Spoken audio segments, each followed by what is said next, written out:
So today we're going to do something a little bit different. This is actually an interview where I was a guest on the Physiology by Physeo podcast hosted by Greg Rodden, one of our teammates here at InsideTheBoards.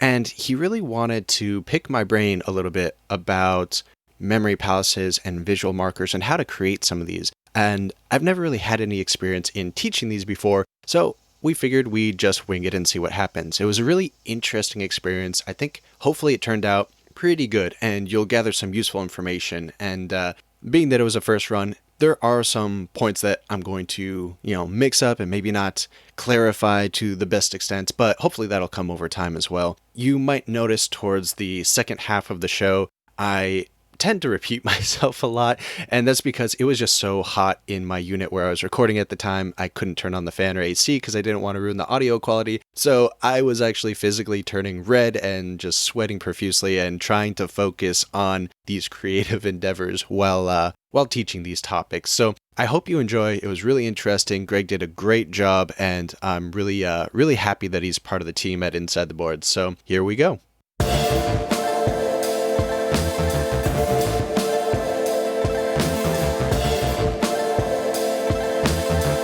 Welcome to the Medical Minimus Podcast, your source for memory techniques and accelerated learning in higher education. Now, here's your host, Chase DiMarco. All right, everybody. So today we've got something a little different for the Physiology by Physeo podcast.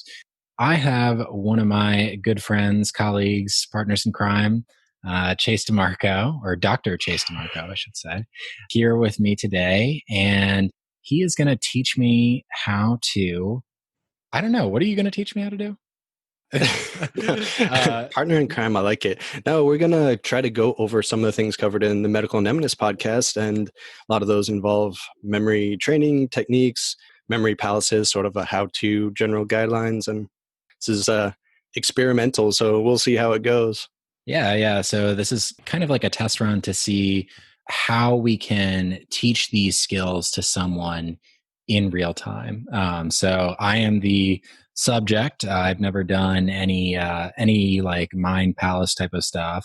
I did use Sketchy, I should say, but I've never created any of my own. So I'm really excited to try this out and to see if it'll work, if it'll help. And I mean, if it does, I'm definitely going to be using these techniques. And I've been listening to basically every one of your episodes. And I mean, Nice. It's fantastic stuff. Like, you bring in these amazing dynamic speakers who just have, whether it's off the wall ideas or more traditional ideas that they're just able to put the right spin on and communicate effectively.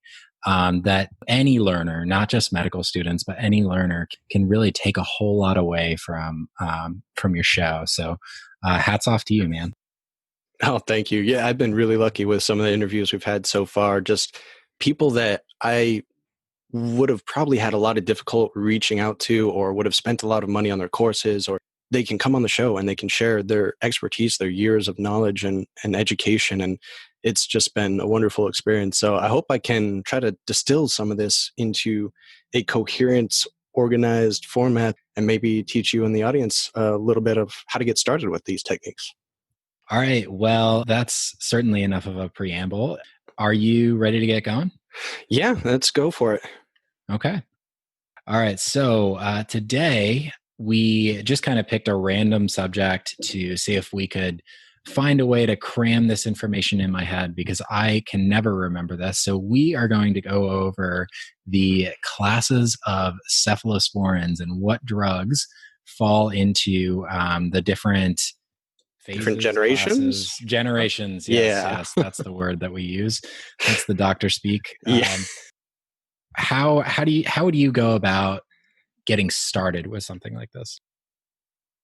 So as I'm looking at this, and there's the four main generations, we have a common theme with the beginning of the name, the ceph part of cephalosporins. And you could go about this a few different ways. So do we want to put all of these images that we're going to try to create in a similar area, in like one room of a memory palace, or could we potentially link them in another way? But start thinking about how to set it up depending on the density of the material, how many different topics there are, and sort of go from there. So for this one, I'm thinking that we could potentially have maybe just 4 markers. Maybe we can try to make one marker for each class and then just attach a little visual hook sort of to each one of them for each individual drug. So when you say memory palace, markers, hooks, what do you mean by that?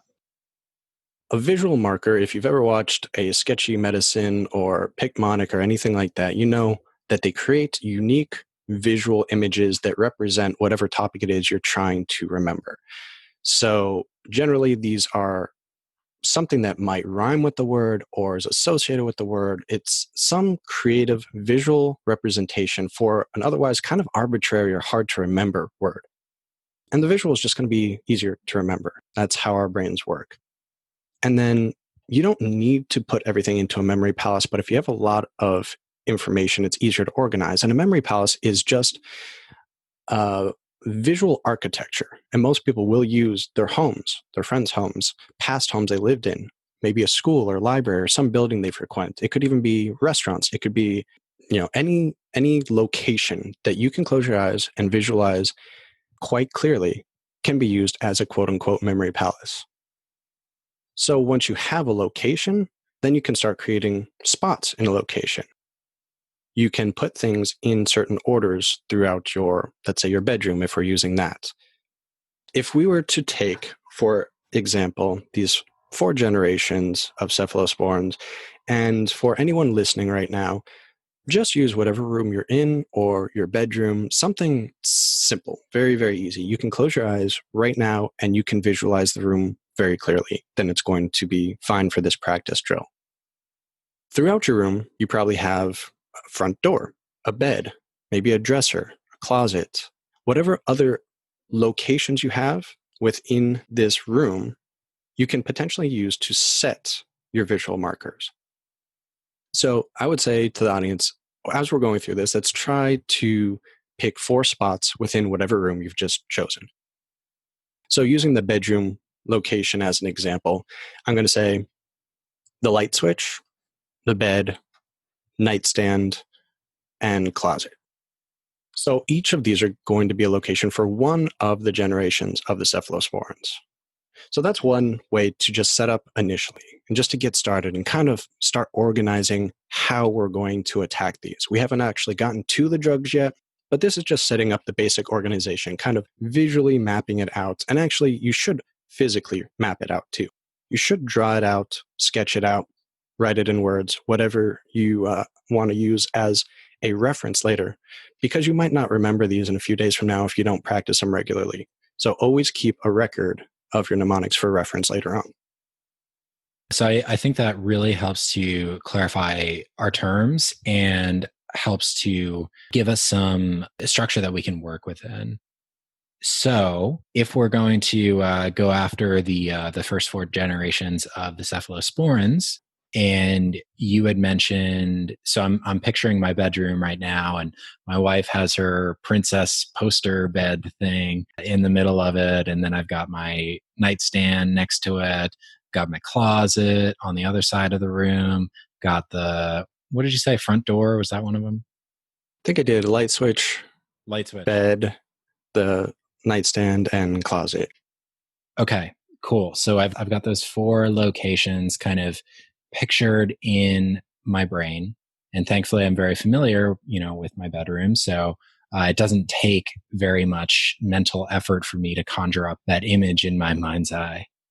How are we going to go forward from here and kind of place the different drugs? I guess what are we going to do from here? Now we have a lot of options on how to go about using the 4 locations that we've set up, these 4 loci within our memory palace. And we do have, like I said initially, this common theme of Ceph. So being that I've never really taught this before and I don't know these drugs like the back of my hand, let's try to go through a couple of possibilities, some good ways, some bad ways, and we'll just wing it and see what happens. You want to find something unique to each one of the drugs, but that you can still use together in a visual. So cephalasporin is one of the first generation drugs. Cephedrine is another I have here, and cephalothin. Okay. So cephalexin, one rule is you could try to rhyme a main sound with something else that's more familiar to you. So if we do the cephalexin, or we could break it down a different way, cephlex, can you think of a word, one or two for ceph and lex, that makes you think of, that pops in your mind when you hear that? I immediately think flex, like Flex. flexing muscles. Okay. What about cephredrine? Cephredine. So Cephredine. The first word that comes to mind is almost like a red dreamscape. The way that it was said, Redine, just immediately made me think dream, and then post hoc I heard the red part, and so it made me think of like a red dreamscape. okay, interesting. And anyone listening, you'll notice that yours might be very different than the ones that me and Greg are thinking of, but that's perfectly normal. You should make them your own personal one. Whatever pops into your mind first is going to be most likely your strongest visual marker later on. It's going to be much more difficult to remember what pops into our minds first, because our different experiences, educations are going to alter that. Right. Not everyone's as weird as I am. And then the third one, what about cephalothin? So Cephalothin. Man, this is a tough one. Maybe like clothing? Cephalothin? Clothing? clothing, okay. And you'll notice that a play on words or a rhyme are usually the easiest ones to come up with naturally. So if something doesn't just immediately pop in your head when you hear a word, those are two very basic word plays that you can use and just try to figure out something that might work.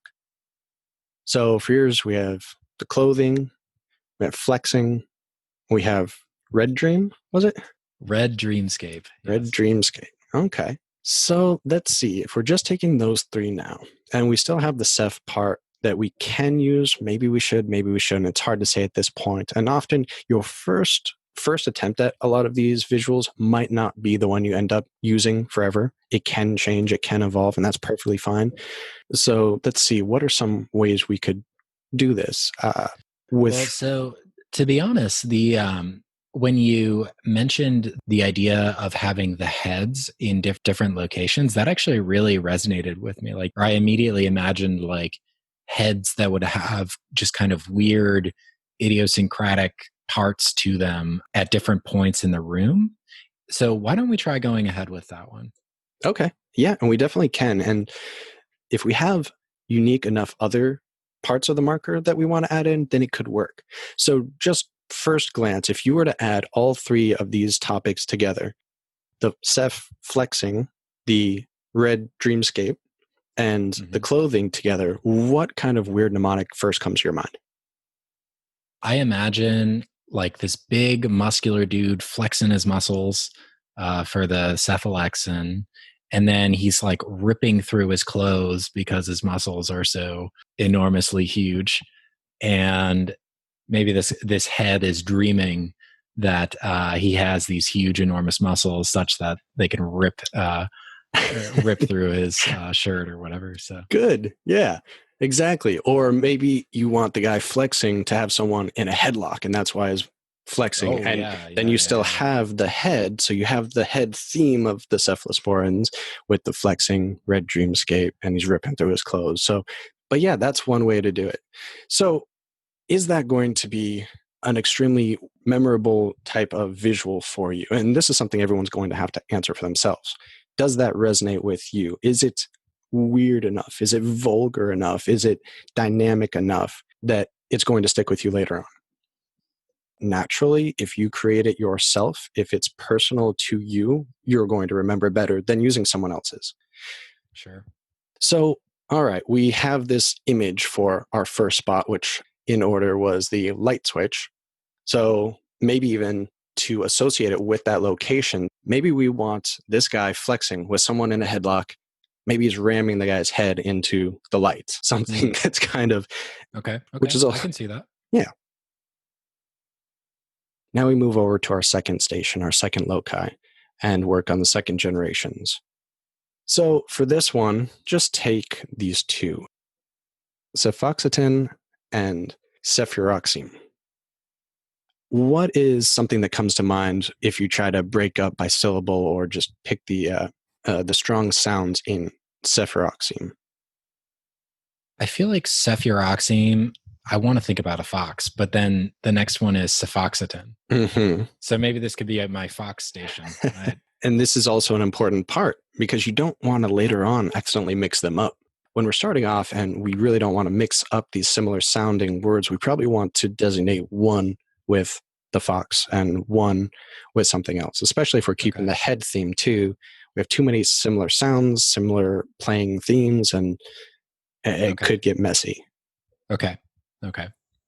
Although, as you were talking there, my brain went to the cefoxitin fox is holding a tin, and the cephalosporin is urinating into the tin, and like cephalosporin. So urine for uroxium. And I suppose if you wanted to, you could keep them both foxes, or you can have the Ceph fox with his tin, and maybe something to keep the head mnemonic. Maybe he has a bunch of those shrunken heads, like on a necklace around his chest. It's kind of like voodoo and maybe a little taboo. It strikes a note to me anyway as something a little odd and makes that visual pop a little bit more. And then whatever's urinating in the tin. So, all right, this is a weird one that's just going to be personal for me, but cephalosporin, for some reason, the last part of it, the eam just reminds me of mime. So I have a mime that's urinating into the tin. Nice. You can add more than just visuals too. That's something that we haven't really discussed. But before we go on to the next two stations, maybe I should delve into some of the options a little bit more now that we have kind of a basic framework, at least to get some initial ideas to work with. You can add all of your senses. So far, we're only really using visual, and you can add touch. For instance, the fox. Picture petting our pet, a dog or a cat. So we kind of could imagine what a fox feels like. Or smell. We have the mime or a fox, depending on which graphic you're using, peeing into the tin. Well, maybe you want to add the smell of urine to that. I know it sounds kind of gross, but it's going to stand out much stronger in your memory if you do that. So make them gross, make them vulgar. You don't have to share these with anyone. It doesn't say anything bad about you. It's just they're much more memorable in general. So might as well use all that you can. So we were kind of wrapping up second generation. And which location was this in? Second generation is the bed too. So yes, important to link the visual markers, the visual aids that we're creating to the loci. So do you want them laying on the bed, jumping on the bed? They could be, wrestling. There's a bunch of actions that you can add to it. So it's not just a static image. That's one problem with trying to create these materials. You can only usually create static images, but in your mind, you always want them to be dynamic. You want them to be animations, moving around, having some sort of action attributed to them. And that'll greatly increase your memorization of it as well. So maybe we have the fox holding the tin. He has the chain necklace of shrunken heads across his chest, and there's a mime jumping up and down on the bed, or another fox peeing all over the place. But yeah, pretty much. So yeah, you give them the actions that way, just like the first one with the guy ramming the other guy's head into the light. That's much more memorable than him just standing there. So that's a good extra point that I didn't bring up, is trying to make them dynamic animated graphics. From there, let's see, I guess we can go on to the third generation, which was the nightstand. I put the nightstand as third because that's how I picture going through my memory palace. So a brief note, some people agree with this, some don't. One rule that some people say is to always go in one direction in your memory palace. So for me, I'm thinking about going clockwise within my room to hit all these stations. Yours might be different. And that just prevents you from like crisscrossing, which is not too bad in one room. But if you have dozens of memory palaces and you're using all the rooms, if you start going in different orders, it's going to be easier to mix up the materials and put visual markers from one spot into a different room. It may not affect you, but it may. So the third place we're going to go to, the third station, is going to be the nightstand. And on top of the nightstand, we're going to add these third generation cephalosporins. And there's a bunch of these. So we probably don't want to tackle all of these. It takes infinitely more time to explain the visuals than it would be to kind of create your own. So we could be here for a half hour. We cover all of them. But let's take Ceftriaxone. That's a pretty important one, pretty common one. And maybe Cephalosporin and maybe cefotaxime. So let's start with Ceftriaxone. What do you think of? Ceftriaxone, the triple X. Yeah. It's just impossible not to go to that one. Yeah, that's the first one I usually think of too. And I wonder if I didn't see the sketchy video about that first, if I would have reached another visual. But it's pretty easy to get that association between the word and that graphic, that mnemonic, that visual marker. And it's easy to implement that one too. So I think sticking with that's probably not a bad idea. And then actually, so kind of the scene that came together in my mind as you listed those three antibiotics was this guy, or one of the heads, is trying to fix ataxia. So cefixime and cefotaxime, right? Mm-hmm. He's trying to fix ataxia with a triple X. That was like immediately what came to mind for me. I think that's a pretty good one. And having all three of these antibiotics used in pretty much one coherent visual is much better than trying to make different ones for each antibiotic. I mean, you could consider the taxi and the individual sort of different objects, but not really. They're kind of, it's all one coherent scene. So I like that. That's a good, I think, a very strong, easy scene to remember. It's pretty easy to picture someone trying to fix a vehicle. You can picture a mechanic or maybe yourself or a family member in the past trying to fix a car so the hood is open. Some people might use an actual taxi. Some might use like a cartoonish image. Mine tend to be more cartoonish. It gives me more leeway in what I can do with them. So maybe we want to make this like an extreme taxi that it's a taxi bus or something weird. Also, something that came to mind was because we're doing the third generation, it could be like Jeff and son or something, to have like all three generations like who own the taxi company. That can be something to add too. Yeah, you can add different themes like that. That could work. And then if we wanted to take it just one step further, maybe I'm kind of thinking of the movie 8 Heads in a Duffel Bag since we're on this heads theme. So either the actors from the movie, if you've ever seen it, or the actual heads from the duffel bag are kind of thrown about. Like the guy got in a car crash with the taxi and you can see the heads inside the windows. So we're kind of remembering again that this is cephalosporins. Obviously, everyone has different skills with their creativity when they first start out with these. So some are going to be easier. Some you won't realize that they're not strong visuals until later on, but just get the foundations done and just practice with them and you'll work out what happens. You can do what I did for a long time and study the theory and dedicate relatively small amounts of time to practice, and you're not going to get anywhere very fast. Just practice, and once you start hitting roadblocks, then you can go to certain forums or contact us and we can help you work through that roadblock. Yeah. And I can imagine that trying to implement these, there's a pretty big, initial like activation energy in a way, like a beginning of the learning curve is very steep kind of thing. So it's just the kind of thing that takes persistence, and then you'll start to reap the rewards and get it done faster. The more you practice. Yeah, it's a pretty hefty cognitive load. So it's going to take a lot of mental energies, and you might ask multiple times, like, why am I doing this? This is taking way too much time. It's taking too much energy. I feel drained afterwards. But this is the same way that memory champions have expressed in all of their materials how they felt when they started. And once they come up with, let's say, one visual marker for each card in a deck, the first time they go through all 52 cards, that's really, really mentally taxing. But after they do it a few times, after they get used to those associations, they become second nature. And after they habituate those associations, then they can remember everything in 30 seconds. So you're creating your own visual dictionary as you go along.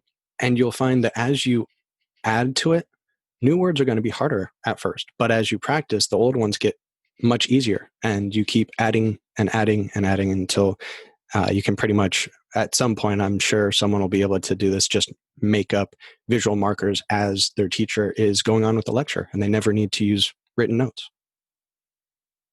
All right, so we will go on to our fourth loci, which is the closet.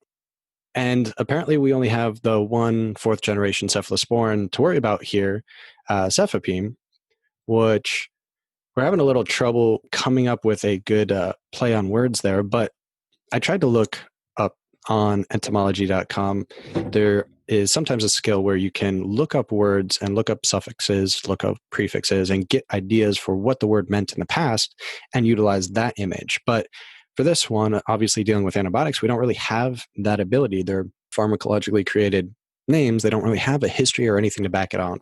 So we can probably go back to just like using the basic rhyming scheme for the last couple of letters, which is P-I-M-E. So cefepime, but you could pronounce it pime. And if you mispronounce it that way, then you could have lime, dime, something like that, where you might have trouble explaining that to someone else. But if you're traveling around your memory palace and you come up to some kind of interesting image with a lime, you're probably going to be able to pick, at least from a list, such as on an exam, which one that's going to be associated with. So like for this, we could have the fourth head in the closet and it's wearing like a lime green hat with a lime on it. Or maybe just to make it a little bit more absurd, have it hanging upside down from like tied to a hanger. So it's kind of hanging mid height or your head height. And then maybe it's a little more gruesome, or it doesn't even have to be gruesome, but there's a relationship that everyone's probably seen in movies and such where a dead body will have coins put over the eyes. So maybe we want to use 2 dimes or 2 limes, if you want to use that, and place it over the eyes of this head that's hanging upside down. And it's really just hanging upside down because it's absurd and easier to probably remember than hanging upright. So yeah, those are both some examples you could use for it. You kind of go through a couple of these in your head if you don't have one already picked out and say, which one's good, which one's not. The more creativity you have and the more you practice these, the more options you'll give yourself. And then you can kind of pick one that works better for you. Cool. All right. So my guess is that the next natural step would be to then go back through them and make sure that we're not missing anything, right? Correct. Actually, you can do that first, or you might want to skip straight to writing it down and then having that record. So in case you come up to a station on your first review and you can't think of it, you've been writing these down during each station. So after each mnemonic that you place somewhere, write it down immediately. But then yes, correct. Once you're done with all of the topic, take a breath, close your eyes, don't look at any notes or any primer, then you're cheating, and see how many you can go through. So now everyone listening, if you're able to, don't do this if you're driving, close your eyes and picture going to your first station. For us, it was the light switch. And what visual do you remember for the light switch? And what actions were being taken by those visuals? What made them dynamic in that visual marker? So did you remember the guy flexing his arm? Okay, you got one of the drugs. Did you remember that he has someone in a headlock? That might not be necessary, but it kind of associates it back with the cephalosporin drug class. Do you remember that he's ripping through his shirt? So we have the clothing, we have cephalothin. I'm not sure if that's how you pronounce it, but for the clothing part, kind of goes with it. And then what was the last one? Because that was the hardest one. So I'm going to see if you remember it now since you made it. Oh, shoot. The drug is cephridine. Oh, right. The red dreamscape. Yes. Got it. Yeah. So if you were looking at the notes of the drugs, you'd be able to get it. But I wanted to kind of pimp you on that one just to show that sometimes these abstractions, well, they're almost always going to be the most difficult ones. So they're the ones we're either going to have to practice the most likely, or contemplate switching them out with something more memorable. First draft, that's perfect. And, we have them bashing the guy's head into the light switch. So we know it's at the first station. We're not going to get him confused with jumping on the bed because bashing his head into the bed, no, it doesn't really work. For the second generation, what was the mnemonic we had for that one? All right. So for the second generation, my mnemonic was I had 2 foxes, and one fox was cephalosporin, so he was urinating, and the other fox was cephalosporin, and he was holding the tin that the other fox was urinating in, and they were on the bed. So I will let you make whatever conclusions.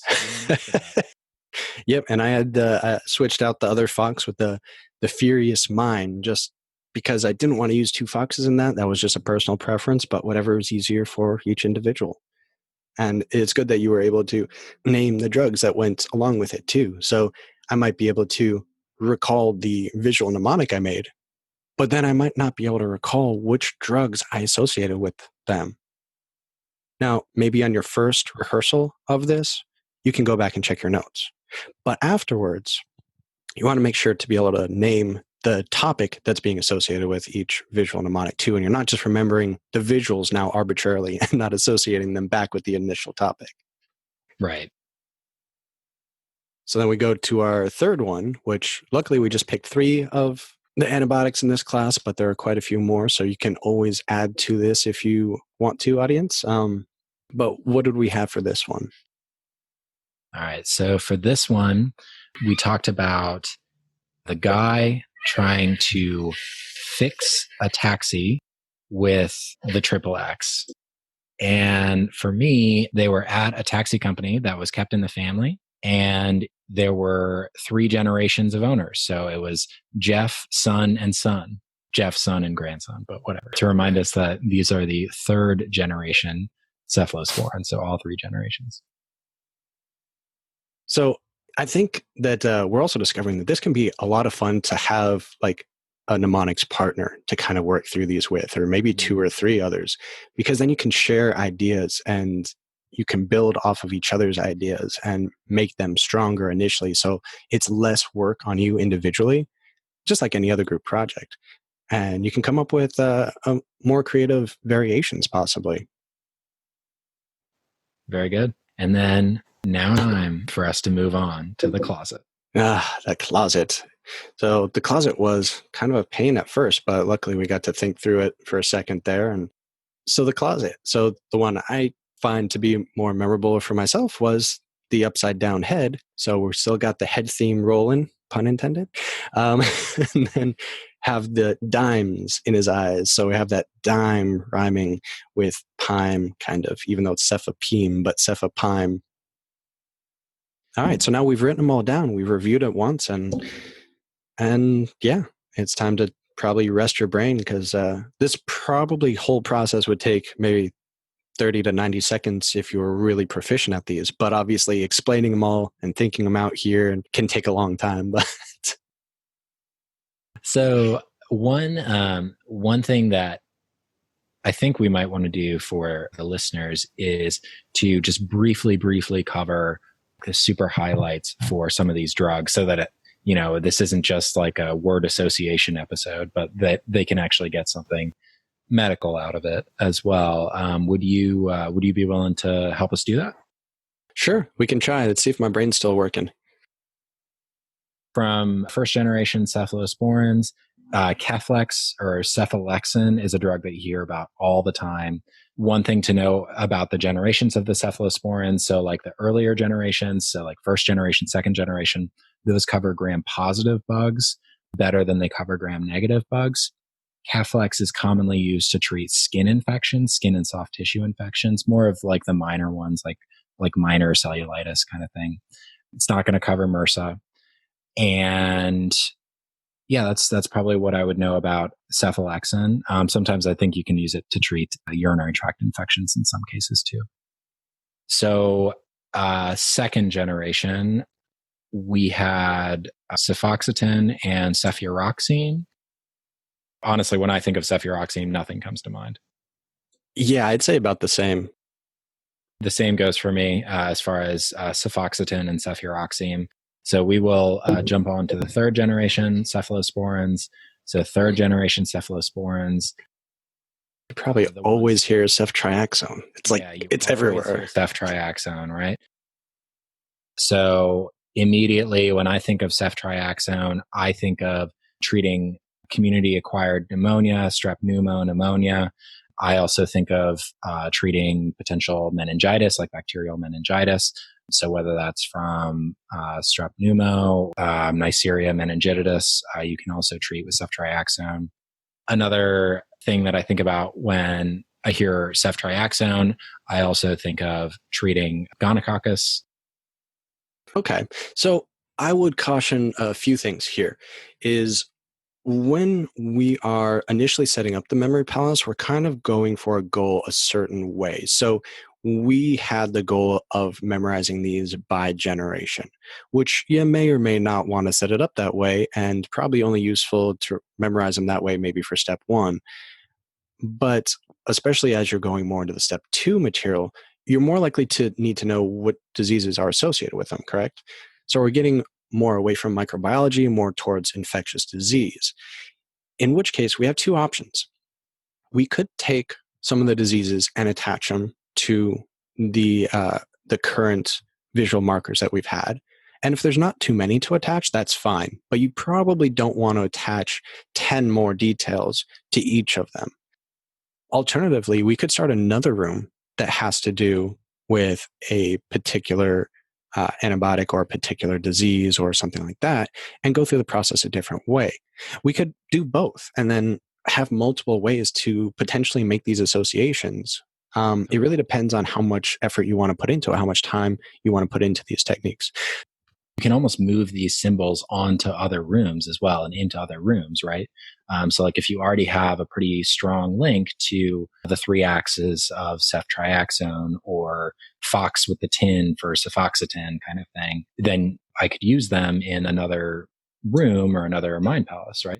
Correct. When you're making this visual dictionary for yourself, you're making these associations, you obviously can reuse them in other locations, and you see that used in, Sketchy and Picmonic and such. So it's really up to whoever that is making it. And I would say it's going to be mixed. And I know people are probably sick of hearing this, and they're going to be sick of hearing it in the book that we're coming out with as well, but it's really going to depend on the person. I compare the memory training kind of actually very similar to learning a language. So if we would have learned before med school, it probably would have been a lot easier. If we would have learned when we were younger, just like learning a language when you're younger, all the neurons still growing, we probably would be much better at these skills, and then they would be more natural, and then you can implement them easier for any topic you want, and they would just be the way to learn. As we're learning them later on, especially this late in some of our educational pathways, it becomes more difficult, and you have to take a lot of time to learn the skills. You have to practice a lot, and you have to decide how quickly you're getting the information and what material is going to be worth it to use this for. Because some material, you're just going to want to brute force it, and some, this might be your brute force, and some you might want to use a completely different technique. Very cool. Well, I've got to say this has been a ton of fun. One thing that you just mentioned, actually, you mentioned a book. So can you tell us about that? Oh, sure. I'd love to. So as Greg is well aware, since he's helping edit it, we've been working on this study skills book for medical students for some time now. And it is going to be a collaboration of knowledge, insights, experiences from everyone at InsideTheBoards. So we have all of our members from Patrick Beeman, myself, Greg, Ted O'Connell. It's going to consolidate all of our knowledge for teaching. we've hosted some of the greatest interviews with medical educators and non-medical educators. And specifically on the medical anemones, we've hosted a lot of interviews with memory champions and memory educators. My other degree is in educational psychology. So using some of that learning how to learn knowledge and study is going to make this a very unique book. It's not like anything else out there. I've read a good chunk of the medical education books out there. And let's just say I think this is going to be much more comprehensive. We're going to cover everything from setting up your study environment, tips and tricks for using your home environment to the best you can, to the most efficient possible, to using your time, your class study time, and the resources your school allows, to test-taking techniques and an actual step-by-step process that you can follow that's going to be really easy to follow and really self-assess where your weak parts are. I find that to be a huge gap, is that there's just not a lot on self-assessment and where are my weak points? What do I need to focus on? Where do I have that illusion of competence? I think I know it, but I really don't know it that well. And then last section is going to be all accelerated learning, speed reading, memory techniques, and yeah, it's a really interesting and it's been a really fun work so far. I am so excited about what I've seen thus far. I think it's going to be a great resource for future medical students. You know, you've put in a ton of work reading all of these books and digesting all of this information and learning from the best of the best as far as education goes.